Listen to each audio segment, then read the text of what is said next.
Saludos, buen día, buenas tardes, todo depende a la hora que nos estén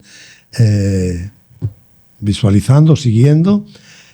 Hoy es fiesta grande, varias fiestas celebramos. Hoy, para empezar, no voy a decir que es San Valentín, porque primero, hoy es miércoles de ceniza, uno de los momentos claves dentro del año litúrgico, que inicia un tiempo fuerte de preparación, y hablaremos un poquito de eso, de preparación hacia la Pascua, que es la gran fiesta cristiana. Además, el mundo, también la Iglesia, celebra San Valentín. La Iglesia lo celebra de una manera, un gran santo, San Valentín, y el mundo lo celebra de otra manera. Pero hoy muchos no podrán celebrarlo porque hoy es ayuno y abstinencia. También los santos Cirilo y Metodio. También los santos Cirilo y Metodio, patronos de Europa y de la evangelización de Europa. Y también, no nos olvidemos, hoy cumpleaños nuestro querido Manuel. Sí. ¿Cuántos, por cierto? 43. Bien, muchacho, un muchacho.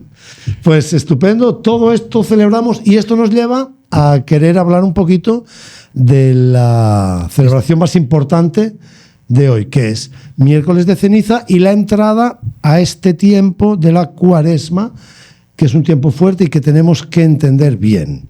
¿Verdad, Ramón? Sí, porque el tiempo de Cuaresma no es un tiempo, digamos, propio en sí mismo, no tiene consistencia en sí mismo, sino en tanto en cuanto que es una preparación para la Pascua. Esto hay que diferenciarlo del tiempo de Adviento, porque a veces, como son tiempos similares en su forma de celebrativa, se pueden confundir.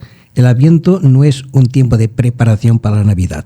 El Adviento ya, no sé si hablamos de ello aquí en este podcast, es reflejo de nuestra peregrinación aquí en la tierra. Mientras estamos peregrinando aquí en la tierra, estamos esperando que venga el Señor, y mientras viene el Señor tenemos una misión que cumplir en su nombre, como es ser testigos de su resurrección. Tanto el Adviento refleja nuestra presencia aquí en la tierra mientras estamos peregrinando. En cambio, por eso está al principio del año litúrgico, que es muestra de empezamos el año como deberíamos vivirlo todo el año. Todo el tiempo. Aunque sí que tiene un tiempo de preparación a la Navidad, que es la novena. La novena Navidad, que empieza el día 17 de diciembre. Bien, en cambio, la Cuaresma está todo en función de la Pascua, de la preparación para la Pascua.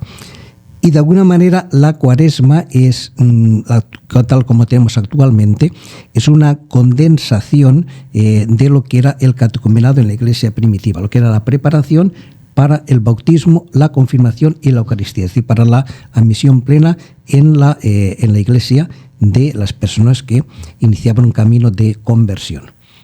Por eso, sobre todo, aunque la Cuaresma en este momento está dividido en 3 ciclos, A, B y C, el ciclo A es el que de alguna manera condensa más explícitamente lo que era este tiempo cuaresmal. Cuando hablamos de ciclo, para que todo el mundo entienda a qué se refiere con ciclo. Sí, que en la Iglesia, las celebraciones litúrgicas, las lecturas están programadas en 3 años. En el primer año se sigue sobre todo el Evangelio de San Marcos, el primer año el Evangelio de Mateo, el segundo año, o ciclo B, se sigue el Evangelio de San Marcos, y el tercer año, ciclo C, el Evangelio de San Lucas, mientras que el Evangelio de Juan está reservado para el tiempo pascual, distribuido entre los 3 ciclos. Por eso, de tal manera que en cada año se celebran y se proclaman unas lecturas diferentes, de forma que en un periodo de 3 años prácticamente toda la escritura se proclame en la asamblea litúrgica. Bien, entonces, en la Cuaresma comienza con este día, el miércoles de ceniza.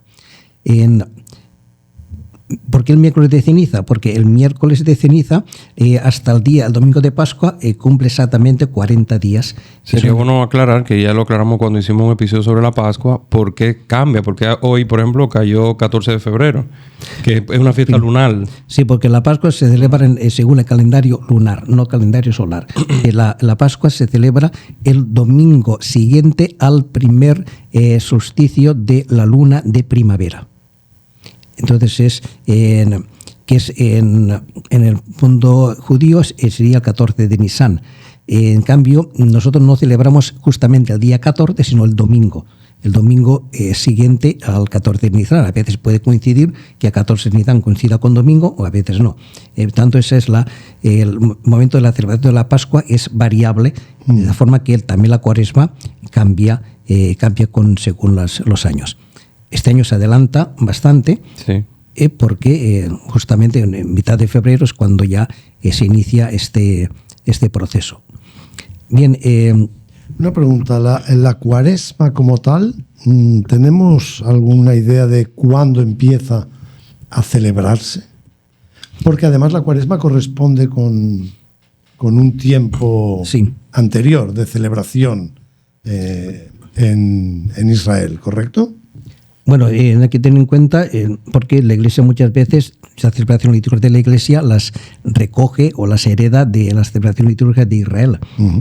Pero la Cuaresma tiene una connotación especial cristiana. Es fundamentalmente preparación al gran acontecimiento de la Pascua de Jesucristo. La Cuaresma empieza a celebrarse a partir del siglo IV, siglo V en la Iglesia, porque hasta ese momento lo que existía era una iglesia pobre, perseguida, en donde lo fundamental era la iniciación cristiana, es el catecumenado. Es decir, para que una persona, concretamente una persona pagana, pudiera se encontrara con Jesucristo, tenía que hacer todo un proceso de conversión, porque tenía que renunciar a su vida anterior, a la idolatría que animaba su vida, porque el hombre está lleno de ídolos, deseos del dinero, de poder, de éxito, de lujuria, de lo que sea, tantísimas cosas. Y lo primero que se pide para poder reconocer a Jesucristo como el único Señor es despojarse de todos estos ídolos. Y eso supone un proceso de conversión que duraba en la Iglesia varios años. Normalmente 3, si tenemos las Curaciones Apostólicas de San Hipólito, que nos describe de alguna manera como el catecumenado del siglo III, podemos ver cómo se desarrolló este proceso en la Iglesia primitiva. Bien, pues esto luego se fue cuando, digamos, llegó el tiempo de la cristiandad, y donde este proceso catecumenal empezó a perder fuerza, porque ya el ambiente, la presión de las masas, hacía difícil que se siguiera este proceso durante tanto tiempo. Entonces esto fue, digamos así, decantándose lo que conocemos hoy en día como la Cuaresma. Entonces esta Cuaresma comienza en primer lugar con una llamada a la conversión, que es el miércoles de ceniza. Si nos fijamos bien, este miércoles de ceniza nos habla de 3 cosas fundamentales, que son las que tiene que correr la Cuaresma, que es la oración, el ayuno y la limosna. ¿Por qué estos 3 elementos? Porque de estos 3 elementos reflejan lo que es la conversión del hombre a Dios. Esta conversión del hombre a Dios está reflejado en lo que es el Shema en el antiguo Israel. Es decir, escucha Israel, el Señor tu Dios es el único Señor, por eso le amarás con todo tu corazón, con toda tu mente, con todas tus fuerzas. Por eso, amar a Dios con todo el corazón. ¿Qué supone amar a Dios con todo el corazón? Porque el corazón del hombre está apegado a tantísimas cosas aquí en la tierra. Está apegado a la familia, está apegado a su tierra, está apegado a los afectos que tiene. Y entonces, para poder liberarme de esos afectos que me atan, que me apegan a la tierra, y para ser libres para Dios, yo tengo que empezar a renunciar a todo eso. Quizá un poco el modelo lo tenemos en Abraham. O sea, hay una palabra en la Escritura muy importante, es un imperativo. Imperativo vete. Imperativo vete, en hebreo lejí. Este imperativo vete aparece muchísimas veces en la Escritura, siempre en boca de Dios o en boca de Jesucristo. Por ejemplo, cuando dice a Abraham, vete de tu tierra, la tierra que te mostraré. Cuando dice a Gedeón, vete, libera a mi pueblo de Madián. O cuando le dice a Moisés, he visto la aflicción de mi pueblo en Egipto, vete, saca a mi pueblo de la esclavitud. O Jesús cuando dice, vete a anunciar el Evangelio. Vete y no peques más. O vete y no peques más. ¿Dónde están los que te perseguían? No están, vete. Sí, y aparece también muchas veces referido al cantar de los cantares, cuando la madre dice a la mata, ven, ven, es el mismo verbo, vete. ¿Es el mismo verbo? Lejí. El mismo verbo. Porque vete y ven es lo mismo. Ponte en movimiento. Es la ponte en movimiento. Actúa. Entonces, eso es lo primero, la primera palabra que sale de la boca de Dios en toda la historia de la salvación es justamente esto. Dijo Dios a Abraham, vete de tu tierra y vente a la tierra que yo te mostraré. Entonces, lo primero que pide Dios al hombre es que salga de sus seguridades, que salga de allí donde tiene atado su corazón. Que lo ame con todo el corazón. De forma que el corazón del hombre esté abocado exclusivamente a Dios, no a los bienes de esta tierra ni a las posesiones de esta tierra. Esta es la primera condición, de amar a Dios con todo el corazón, que es lo que nos propone el miércoles, nos propone el programa de la Cuaresma. Para poder yo celebrar la Pascua con Cristo, para poder resucitar con Él, yo primero tengo que morir con Él. Y para morir con Él tengo que aprender a morir a mí mismo y aceptar a Dios con todas las consecuencias. Lo primero es amarle con todo el corazón. Y esto lo que supone que significa amar con todo el corazón. Amar con todo el corazón en este sentido es el ayuno. Ayunar, ¿qué significa ayunar? Yo renuncio a aquello que me da satisfacción, es un signo, aquello que me da satisfacción, para que mi corazón esté exclusivamente colocado, dirigido hacia Dios. Porque solamente Dios me puede dar lo que el corazón del hombre desea. Solamente Dios le puede dar a Abraham lo que Abraham realmente desea. Entonces es el primer elemento. Segundo elemento, le dirá, también lo vemos en el episodio de Abraham, cuando después de darle al hijo que tanto ha deseado, ahora Dios le dice, vete y sacrifícame a tu hijo en el monte que te indicaré. Entonces dice, vete, sacrifícame a tu hijo en el monte que te mostraré. ¿Qué lo está pidiendo Dios a Abraham? O sea, Abraham ha confiado en Dios, se ha abandonado a Él, se ha despojado de sus afectos, digamos, ha dejado su tierra, su familia, su clan, su parentela, y ahora su seguridad está en Dios. Pero ahora tiene su corazón puesto en su hijo, en su futuro, digamos así, en sus fuerzas. ¿Cuáles son las fuerzas que tiene Abraham? Tiene un hijo que le va a heredar, por tanto que va a perpetuar su nombre, porque es fundamental en el mundo antiguo cómo yo me perpetúo en la vida. Después de mi muerte, ¿quién me va a tener presente, quién me va a recordar? Pues en mi descendencia, los hijos, o bien en una obra grande que ha realizado. Entonces, todo su futuro de Abraham está puesto en su hijo. Y ahora Dios le dice, sacrifícame a este hijo, porque tu futuro no está puesto en tu hijo, está puesto en mí. Yo soy el garante de tu futuro. Por tanto, es lo mismo decir, ámame con todas tus fuerzas. ¿Qué son las fuerzas que tiene el hombre? Con todo aquello que cuenta. Tengo un trabajo, tengo un buen sueldo, tengo un carro, tengo una casa, tengo dinero, cosas, todo eso que tengo amigos, tengo tal. Es decir, eso no te da la vida. En el fondo, yo estoy buscando la vida en todas estas cosas. Dios dice, eso no te da la vida te la doy yo. Te la doy a través de estas cosas o a través de otras cosas, pero soy yo quien te da la vida.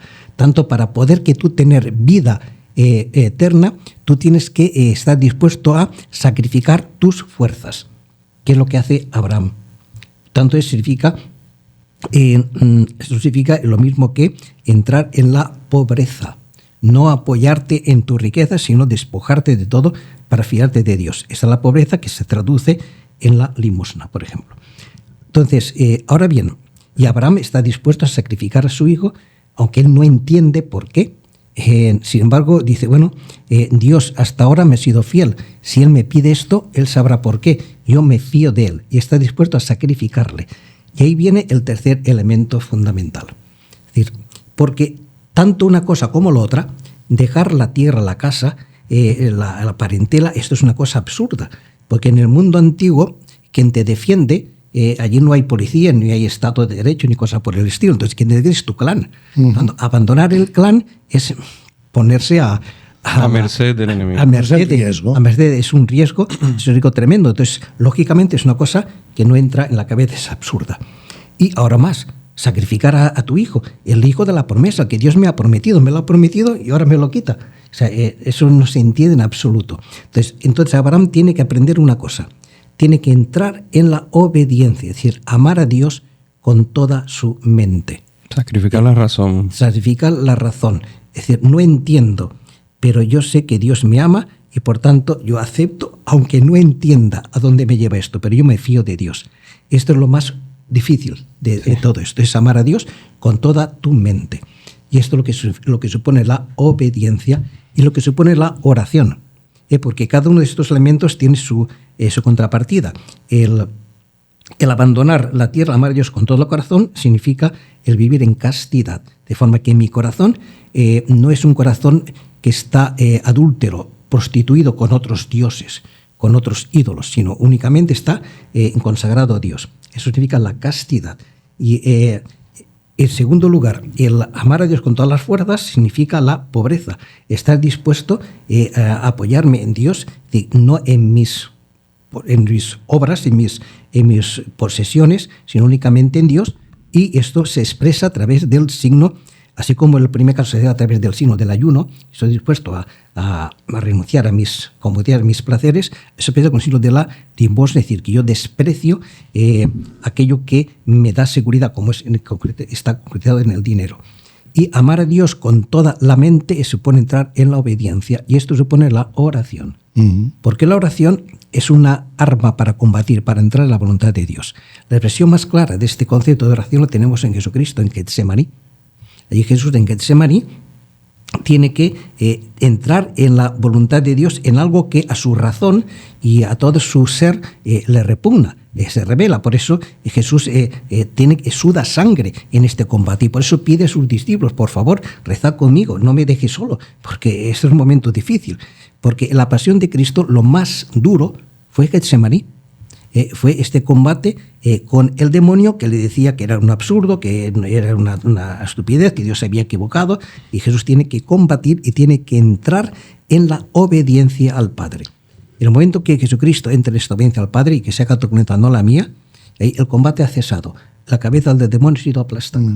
Y por tanto ya puede entrar, digamos así, bueno, vendrá después todos los sufrimientos, los golpes, etcétera, vendrá todo eso, pero ya este combate interior, la lucha interior ha sido ya vencida. Ya el demonio ha sido vencido. Y es bueno hacer notar que este Getsemaní es el momento oportuno que se anunció en otro momento, que es el de las tentaciones. Las 3 tentaciones, que además es el Evangelio de los 3 ciclos, el primer domingo de Cuaresma, claro. sea Mateo, Marcos o Lucas, y estas 3 tentaciones están en relación también con esos 3 elementos. Además, agregar que en la pasión se cumple ya, o sea, se cumple en Abraham esto de amar a Dios con todo el corazón, con toda la mente y con toda la fuerza, pero ya el culmen es Jesucristo en la cruz, que lo amó con toda su mente, le coronaron la cabeza con la corona de espinas. Con todo el corazón le traspasaron el costado, y con toda su fuerza le clavaron manos y pies de la cruz. Estos son los signos de la pasión que aparecen en el juicio final. Sí, exacto. Que son los de quien ha cumplido en el momento culminante este Shema. Entonces, el miércoles de ceniza la Iglesia nos presenta, digamos, el programa de lo que es la Cuaresma, y que lo volverá a repetir otra vez el primer domingo de Cuaresma con el Evangelio de las Tentaciones. Pero antes quiero hacer notar una cosa. O sea, parece ser que Dios es un Dios terrible, no te deja respiro, te lo pide todo. Le pide a Abraham: sale de tu casa, sacrifica a tu hijo, no le deja ninguna opción. Justamente es lo que quiere Dios, vaciarte de todo. Que no te quede nada. ¿Y por qué Dios quiere que no te quede nada? No es porque Dios necesite de todas sus cosas, en absoluto. Porque Él lo que quiere es llenarte del todo. Pero para poder llenarte del todo, tienes que estar vacío del todo. Porque si tu corazón, si tu ser está ocupado por otros ídolos, Dios no puede entrar. Dios no comparte su morada con la idolatría. Pues hace falta el darlo todo para que Él te pueda llenar. Tanto todo eso, por eso dirá Dios a Abraham cuando esté por sacrificar a su hijo: porque me has obedecido, porque has hecho caso, porque te has fiado de mí, yo haré de ti el padre de un pueblo inmenso, en ti serán benditas todas las generaciones. Y Dios nos pide para llenarnos. Como dirá San Juan de la Cruz: para tenerlo todo, has de darlo todo. Para ir a donde no sabes, que es donde te lleva el Señor, tienes que aceptar caminar por donde no sabes. Por tanto, caminar por la oscuridad de la fe, con la única luz de la fe, de la confianza en Dios, que no te va a defraudar. Parece que además que la Cuaresma, para trabajar y hacer la obra que quiere hacer, primero nos tiene que dar, diciéndolo en términos de la calle, un baño de realidad. Sí. Con la asignación que hemos recibido, algunos han recibido, otros la recibiremos, de la asignación de la cruz con ceniza, y la frase: polvo eres y en polvo te convertirás, es como que quiere darnos un baño de realidad, de ubicarnos en... un cable a tierra. Exacto. Sí, porque lo que se trata aquí, repetimos, es de la Pascua. Lo que se trata es de participar de la Pascua de Cristo, que es lo que me convierte a mí en cristiano. Cristiano es aquel que se hace uno con Cristo en su misterio pascual. Sin el misterio pascual de Cristo, sin la participación del misterio pascual de Cristo, no podemos considerarnos cristianos. Pero para poder participar de este misterio pascual de Cristo, para poder resucitar con Él, yo primero tengo que estar dispuesto a morir a todo aquello que, a toda idolatría, a todo aquello que me aparte, me separa de Él. Y eso es el proceso de cuaresmal. Entonces, pero tiene un pequeño riesgo, y lo digo recordando, ahora voy a... Se va a notar la edad que tengo. Recordando tiempos pasados en que la cuaresma era un tiempo como lúgubre. Eso iba a preguntar. Y que parecería que si en el cristiano moralista son las buenas obras las que me consiguen o me hacen ganar la salvación, la cuaresma podría llevarnos a la sensación de que a través de mi sufrimiento, de mi negación, me estoy ganando. Eso es pelagianismo, padre, ¿no? No es a través de mi sufrimiento y mi negación lo que me estoy ganando, ¿no? Porque, digamos, mi negación de mí mismo es el camino que me lleva a la liberación. Porque la liberación es Dios y yo lo que me libera es que Dios tome posesión de mi corazón, que le pueda amar con todo el corazón, con toda la mente, con todas las fuerzas. Y para ello yo tengo que aprender a despojarme, por eso primero yo tengo que aprender a morir, pero ese morir no es un morir sin más, es morir para vivir. El cristianismo no es una fe negativa que nos lleva, no, el cristianismo es de plenitud. Dios no nos quita nada, Dios nos lo da todo, nos lo quiere dar todo. Precisamente porque nos quiere dar todo, primero tenemos que vaciarnos del todo, porque si no, no nos puede llenar Él. Esta es la cuestión. Para tener yo el espíritu mismo de Cristo, yo necesito despojarme del espíritu de este mundo, porque son incompatibles. Y aquí aparece una palabra, un término que creo que es muy central en la cuaresma y cruza toda la cuaresma, que es también otra frase de la celebración de hoy: conviértete y cree en el Evangelio, y que quizá ilumina mucho más. O sea, conviértete, baja la realidad y luego cree en el Evangelio. Es un tiempo... Déjate amar, déjate salvar. Que no es un tiempo más de conversión que de sufrimiento, aunque la conversión supone un cierto sufrimiento. Evidentemente supone una violencia que te haces a ti mismo. Una renuncia. Una renuncia, un despegar, y ese despegar siempre es doloroso, pero ese despegar doloroso es para conseguir un bien mucho mayor. No es simplemente el sufrir por el sufrir, ¿no? El sufrimiento me lleva a un bien inmensamente mayor. Y esto es, por tanto, lo que representa todo este tiempo. Uh-huh. Entonces, esto es lo que refleja este día del miércoles de ceniza, que de alguna manera es el programa que la Iglesia nos presenta para esta cuaresma y que se refleja en el primer domingo de cuaresma con el Evangelio de las Tentaciones. Uh-huh. Luego, ¿cuáles son los demás evangelios? Porque creo que nos guían muy por la ruta de la cuaresma los evangelios del siglo A. Del siglo A. Después del Evangelio de las Tentaciones, que hace presente esto mismo, de otra manera, porque Jesucristo, como todo hombre, ha sido sometido a las mismas tentaciones que tenemos nosotros, que son, en el fondo se reflejan estas tres, ahí están incluidas todas las demás, en que el demonio le invita, en primer lugar, a escapar del sufrimiento, saciando el hambre, y que estas piedras se conviertan en panes, por tanto, a buscar la satisfacción, que es un pecado muy habitual en nuestro tiempo, en que el mundo, el hombre, que ha perdido la trascendencia, solamente busca la satisfacción inmediata de las cosas. Por eso hay tanta droga, por eso hay tanto escapismo, por tanto la gente quiere un bien inmediato. O sea, aprender a renunciar a todo esto, es aprender a sufrir por un bien mayor. Esto es la primera condición. Luego el demonio le dirá,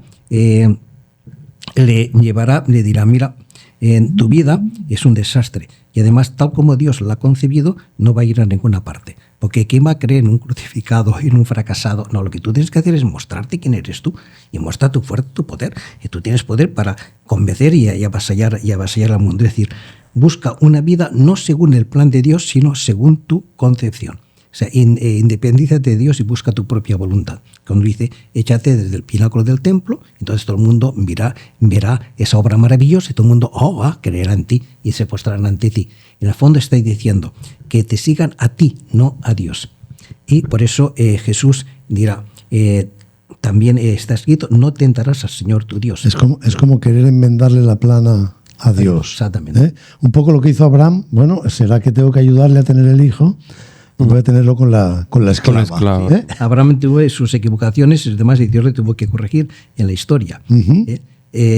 Pero lo que refleja esta tentación en Jesucristo es justamente la actitud positiva del hombre ante Dios. Es decir, yo me fío de Dios y por tanto yo hago su voluntad, no la mía, porque la mía no sé yo si es la correcta o no la correcta.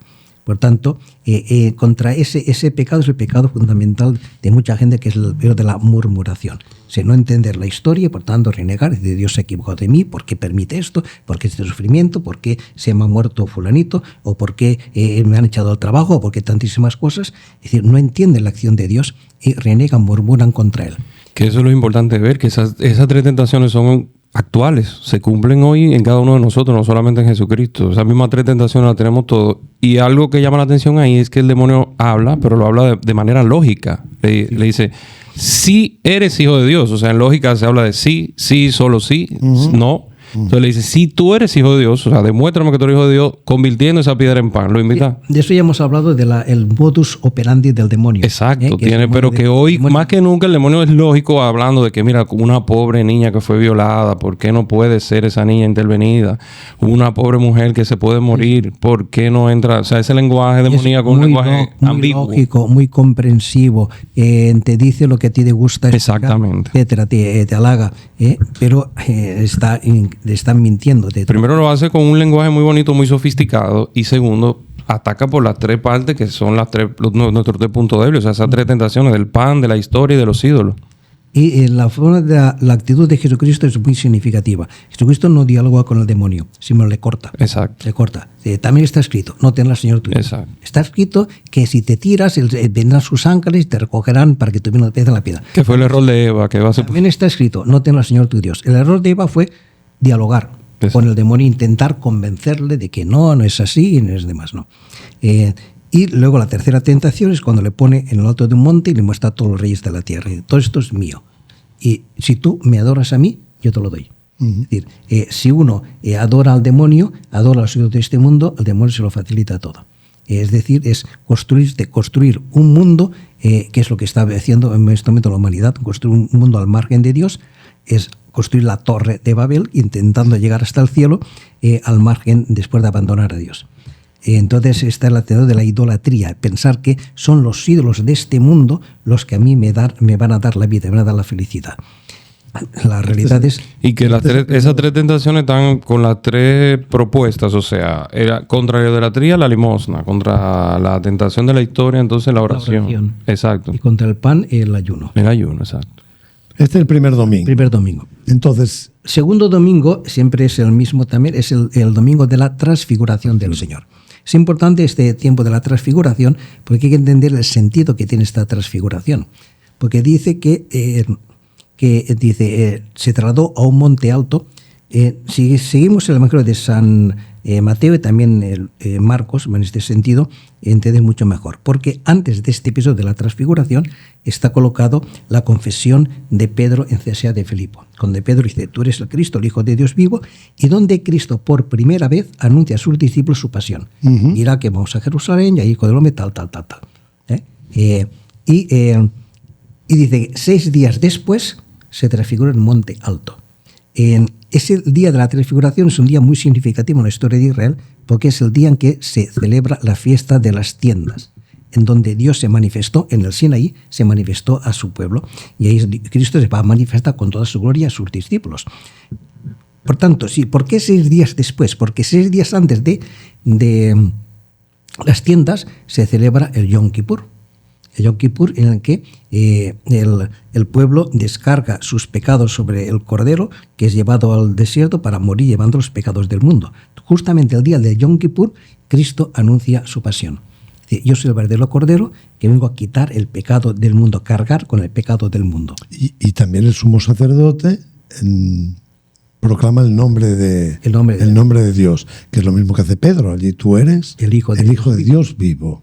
O sea, ahí Pedro hace presente realmente al sumo sacerdote, proclama la verdad, porque en el sumo sacerdote está en Jerusalén, que ahí estaba el templo, que era el símbolo de la presencia de Dios.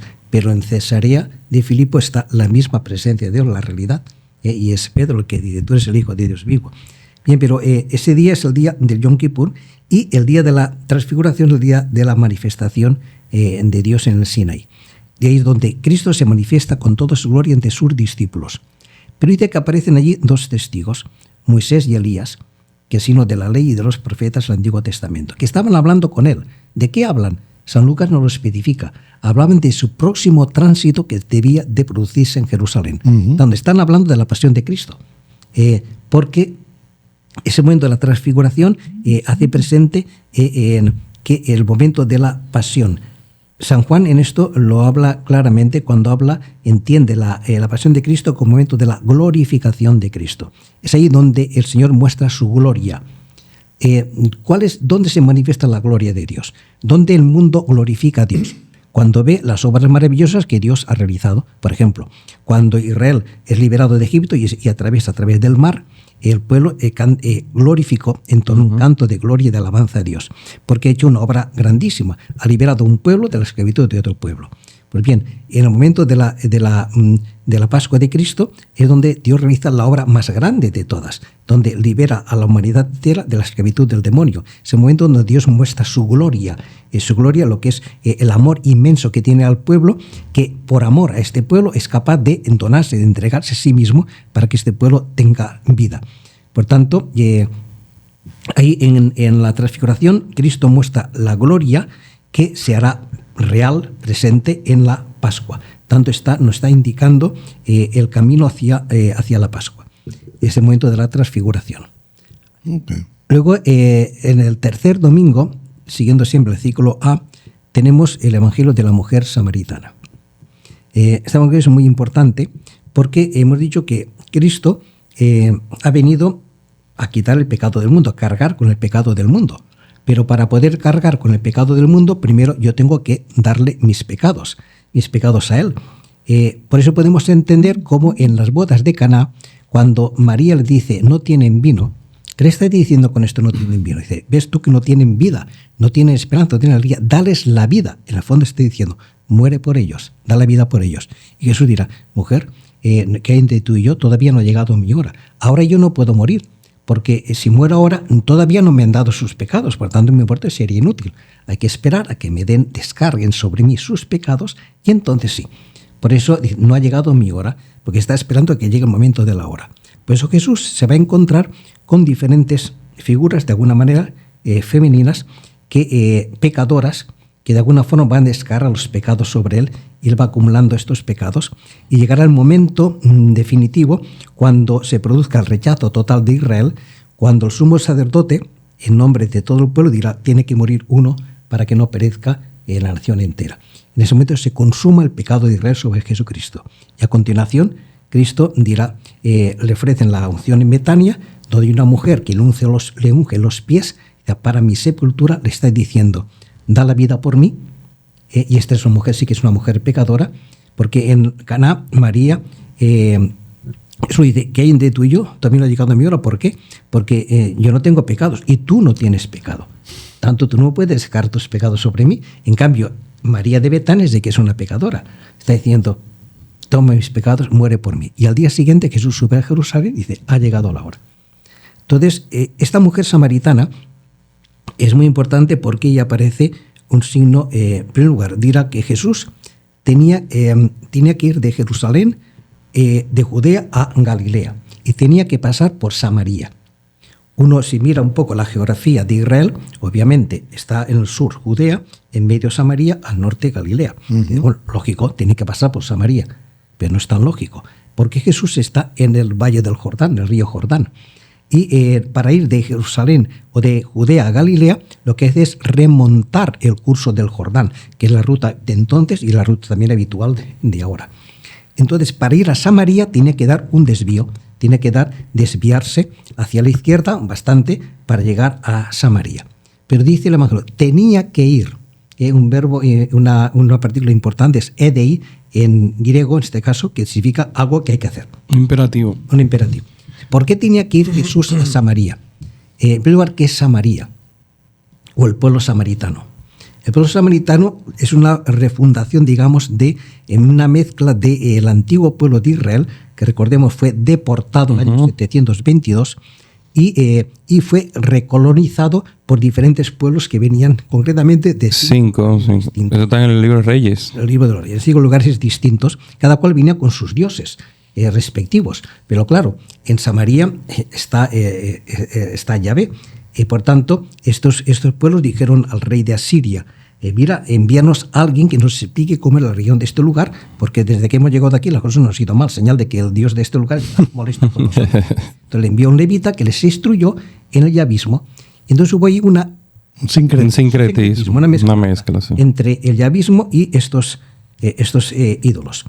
Bien, pero recordemos que poco antes el profeta Oseas, hablando del pueblo de Israel, lo compara con una mujer que se ha prostituido, abandonando a su verdadero esposo, se ha ido detrás de los ídolos. Pero él le dirá, hace una promesa, dice: yo te llevaré al desierto, te hablaré al corazón y te haré de nuevo esposa mía. Pues muy bien, ahora Jesucristo, ¿a qué va a Samaria? Va a cumplir esa promesa. Por eso llega allí, llega donde está el pozo de Jacob. Y dice, llegado ahí el pozo, venían con sus discípulos, él se sienta, dice, epi de pegue, encima del pozo, ocupando el lugar del pozo. Dice, todos sus discípulos se van al pueblo a comprar comida. Una cosa rara, porque si vienen 13 personas allí de una caminata, hay un sitio fresco de tal donde se puede estar a descansar, y no hace falta ir a comprar comida. Basta con que vayan 3. 2 o 3 y ya está. No, se van todos. ¿Por qué? Porque es importante que Cristo se quede solo. Dice, y en ese momento hay una mujer que era a mediodía y que va al pozo a buscar agua. Otra cosa rara, porque a buscar agua al pozo no se va a mediodía. Con todo el solazo que cae, al pozo se va o por la mañanita o a la tardecita, al fresco de la tardecita, pero no a mediodía. ¿Qué hace una mujer a mediodía pagando por el campo? Esto nos remite al Cantar de los Cantares. Sí. La madre del Cantar de los Cantares está buscando al amado. ¿Dónde lo busqué estás? Y no lo hallé. ¿Dónde estás, amado mío? ¿Dónde apacientas tu rebaño a mediodía? Entonces aparece esta figura. ¿Y aparece esta mujer? Pero también hay un hecho, esto sería la hermenéutica, pero el criticismo de la palabra es que esta mujer se está escondiendo, porque tiene una imagen de reputación distraída. Exacto. Es otra visión. Tiene su reputación. Es otra visión, ¿no? Sí. Pero entonces llega esta mujer, vemos el diálogo, donde Jesús le dice, dame de beber. Y la mujer dice, ¿cómo tú me pides beber? Tú eres judío, yo soy samaritana. Y Jesús le dice, mira, si tú supieras quién habla contigo, tú le pedirías a él agua viva. Y la mujer se extraña, ¿de dónde tienes tú esa agua? Tú no tienes pozo, ¿cómo quieres sacarla?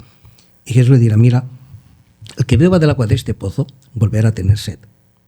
En cambio, aquel que beba del agua que yo le voy a dar nunca tendrá sed, sino que tendrá dentro de él una fuente que brota hasta la vida eterna. Y la mujer dice, espabilada esta mujer, dice, hombre, pues si es así, dame de ese agua y así no tengo que venir aquí al pozo. Y entonces ahora Jesús le dice, vete y llama a tu marido. Sí. ¿Qué tiene que ver el marido entonces? Está hablando del agua, ¿qué tiene que ver el marido? Y la mujer dice, no tengo marido.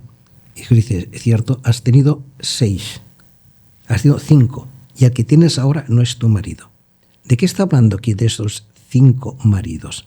Los 5 maridos son los 5 pueblos que han colonizado Samaria. Los Baales. Con sus propios dioses, sus propios Baales, porque la palabra Baal significa marido, porque es aquel que provee de comida a la familia. Por eso en Canaán los Baales eran los dioses del lugar, porque en Canaán necesita, no es una tierra muy próspera, fértil, necesita la lluvia. La lluvia que proviene, si hay lluvia, si los dioses envían lluvia, la cosecha va adelante, entonces la gente vive bien. Entonces hace falta, son los Baales que me proveen a mí del alimento.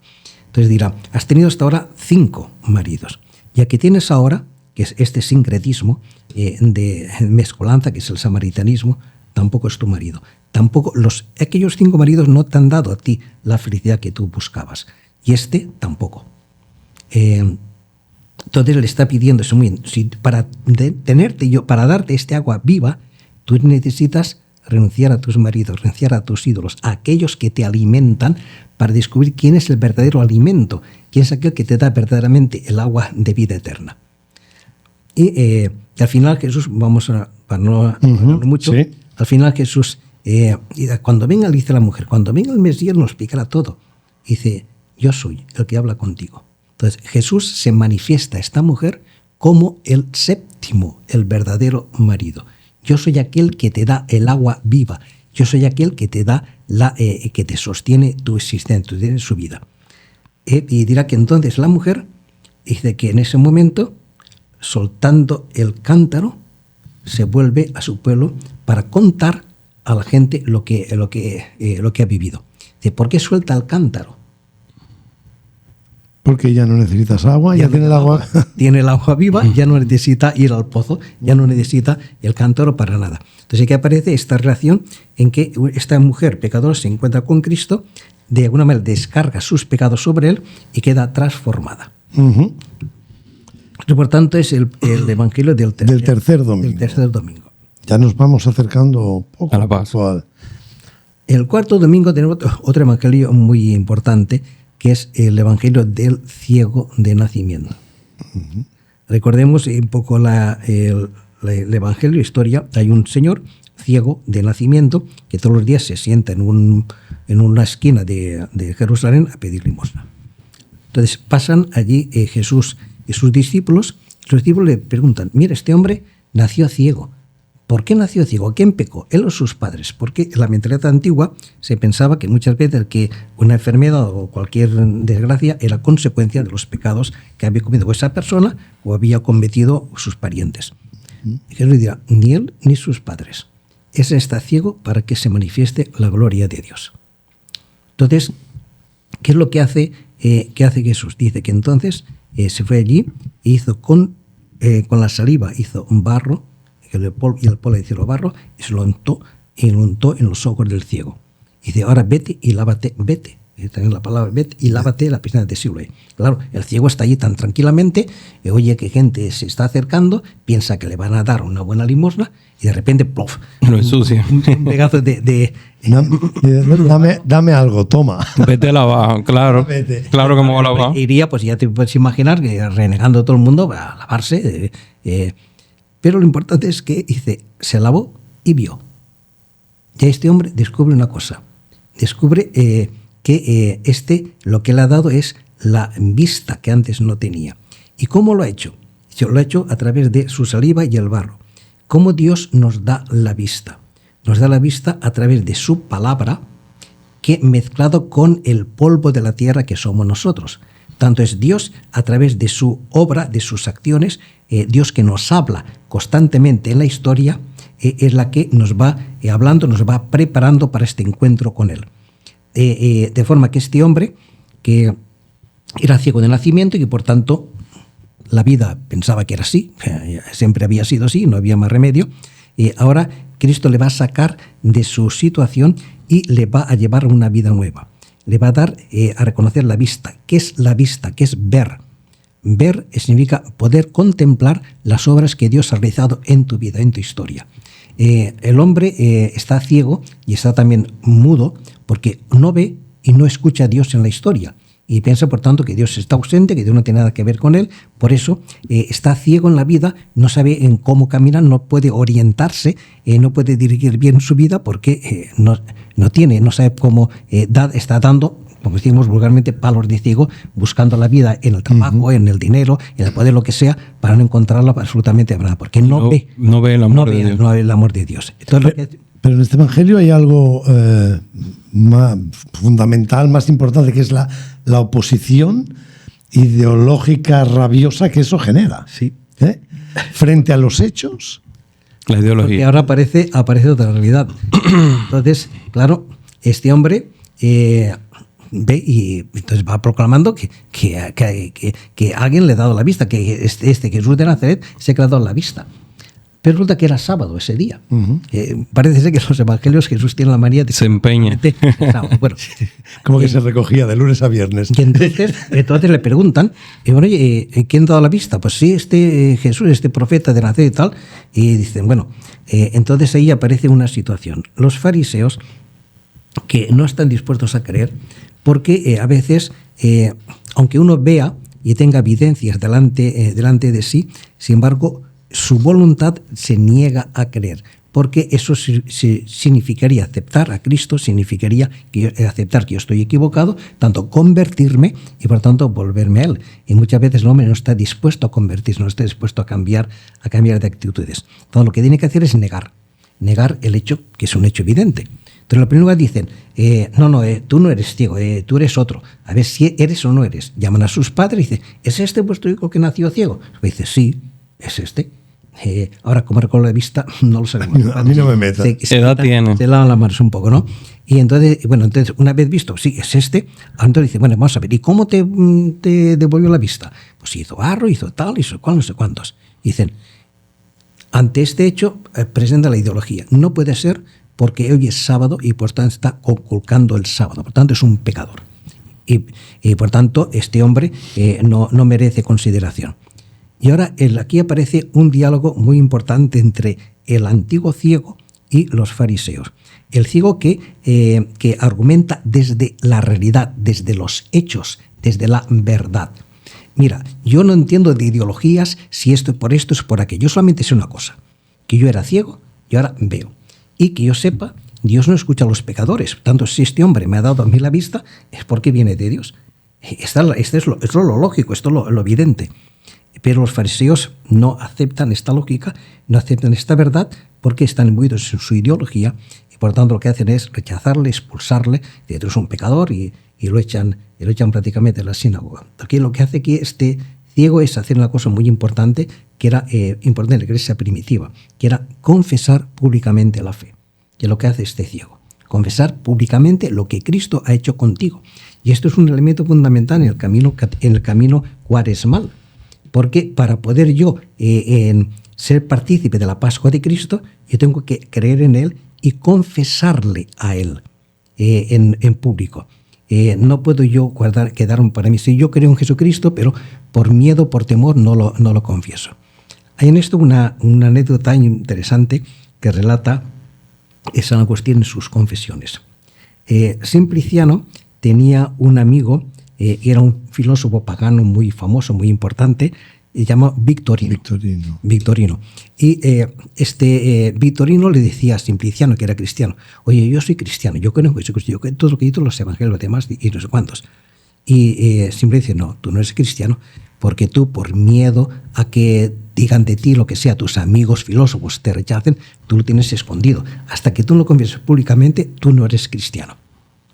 Y así fue efectivamente. Un día Victorino se atrevió a confesar públicamente la fe y allí en la asamblea litúrgica se levantó y cuando se levantó todo el mundo exclamó, Victorino, pero sí es Victorino. Y ahí Victorino proclamó públicamente su fe y ahora su amigo. Digo, sí, ahora ya eres cristiano. Cuando tú realmente aceptas a Cristo y lo aceptas, lo confiesas públicamente. Esto es lo que hace este ciego, este evangelio, este ciego. Y por tanto, para poder yo caminar hacia la Pascua, yo necesito no solamente creer en Cristo, no solamente recibir el agua viva, el Espíritu Santo que hemos visto en la mujer samaritana, sino yo necesito también el poder confesar públicamente mi fe y poder proclamar ante el mundo mi fe en Jesucristo. Uh-huh. Ahí está el cuarto. ¿Y nos queda el quinto? El quinto. Porque luego ya nos vamos a Domingo de Ramos.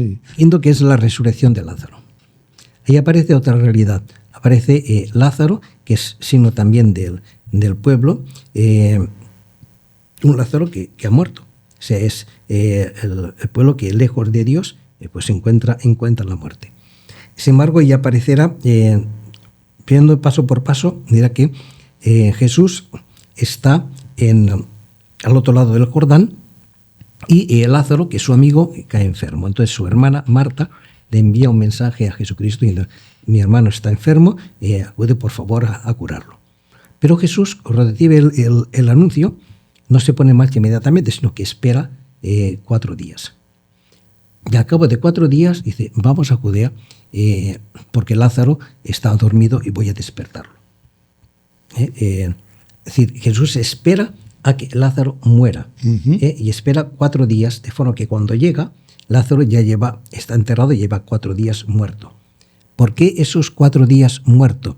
Porque la muerte queda realmente ratificada, sin lugar a dudas, cuando empieza la corrupción del cadáver, que empieza a partir del 4º día. Y ahí no hay duda de que está realmente muerto esta persona. Por eso dicen, cuando va, dice, ya huele. Ya huele, sí. Entonces finalmente llega Jesús al 4º día y avisan a Marta y María. Llega Marta y se posa ante Jesús y dice, Señor, si tú hubieras estado aquí, mi hermano no habría muerto. Y Jesús le contesta, le dice una cosa muy importante. Marta, tu hermano resucitará. Y Marta dice, sí, ya lo sé, en el último día, el último día, como todo el mundo. Y Jesús le dirá, Marta, yo soy la resurrección y la vida. El que cree en mí, aunque haya muerto, vivirá. Y aquel que vive y cree en mí, no morirá para siempre. Y le hace una pregunta, que nos la hace a todos. ¿Tú crees esto? ¿Qué está diciendo con esto Jesús? Está diciendo una cosa, que la resurrección y la vida es Él. Por tanto, aquel que vive, aquí todavía vive en esta tierra, y cree en mí, aquel que cree en mí ya ha muerto físicamente, no morirá para siempre, resucitará. Y aquel que todavía vive en este momento y cree en mí, no morirá para siempre. ¿Qué significa esto? Que el cristiano tiene un poder que ha recibido de Jesucristo y que ha recibido del Padre. El mismo Cristo dirá, yo tengo un poder que he recibido del Padre, el poder de dar la vida y el poder de recuperarla de nuevo. Este poder lo he recibido del Padre.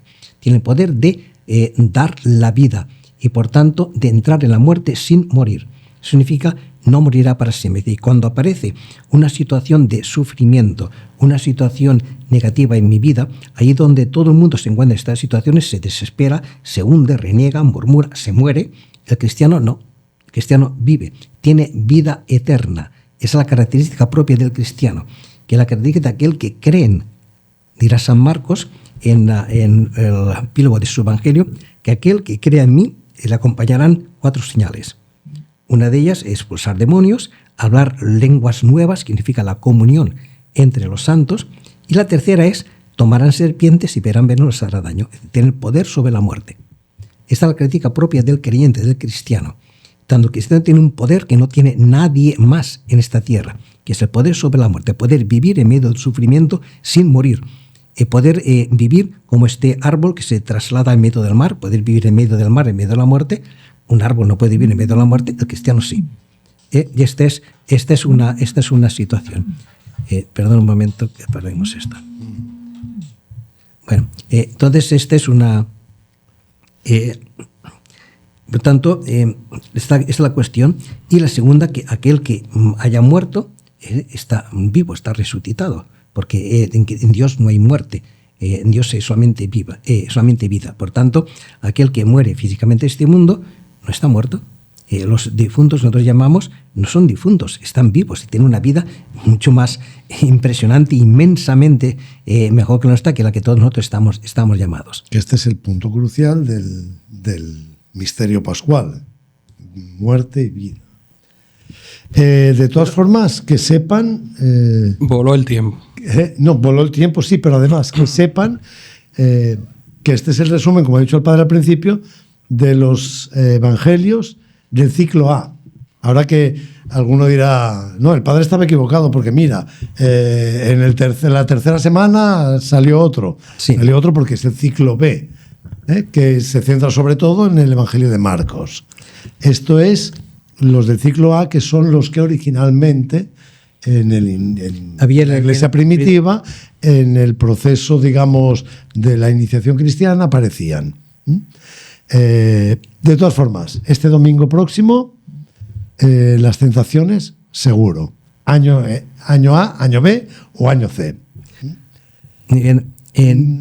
Yo quiero decir, simplemente en este último evangelio, la pregunta que hace Jesús a Marta, que no hace a todos, ¿tú crees de verdad esto? ¿Te crees de verdad que aquel que cree en mí no morirá para siempre? Esa es la cuestión. ¿Lo creemos o no lo creemos? Y eso es la condición para poder vivir la Pascua. Porque si yo no estoy totalmente entregado a Cristo, no estoy vaciado de mí mismo, si yo no acepto morir a todo aquello que me ata a este mundo y a todos mis ídolos, no puedo resucitar con Él.